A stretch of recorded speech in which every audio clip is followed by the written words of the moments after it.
তুমি তার মনের আশা পূরণ করো আল্লাহ, যে তোমার কাবাগরটা শেয়ার কইরা কমেন্টে আমিন লিখে যাবে।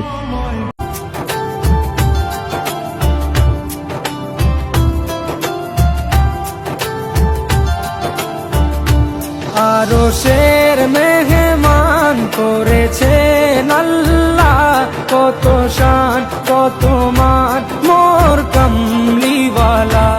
আরশের মেহমান। শয়তানকে ভয় পাইলে ভিডিওটা ধাক্কা দিবেন, আর আল্লাহকে ভয় পাইলে কমেন্টে আল্লাহ লিখবেন। এই পবিত্র শাবান মাসে দেখব মা বাবার গুনাহ মাফ হওয়ার দোয়াটি কতজনে শেয়ার করবে তো তারাই যারা সত্যিকারের অর্থে মা বাবাকে ভালোবাসে। দোয়াটি হলো আল্লাহুম্মা গফিরলি ওয়ালিদাইয়া ওয়ারহামহুমা।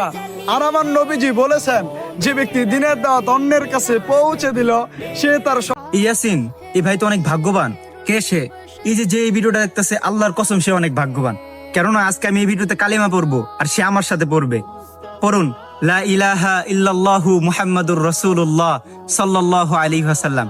তুমি কি জানো রাসূল সাল্লাল্লাহু আলাইহি ওয়াসাল্লাম কি বলছে? কি বলেছেন? রাসূল সাল্লাল্লাহু আলাইহি ওয়াসাল্লাম বলছে, যে ব্যক্তি কালিমার দাওয়াত অন্যের কাছে পৌঁছে দিবে এবং সে নিজে পড়বে, কাল কিয়ামতের ময়দানে আমি তাকে ছাড়া জান্নাতে যাব না। সুবহানাল্লাহ।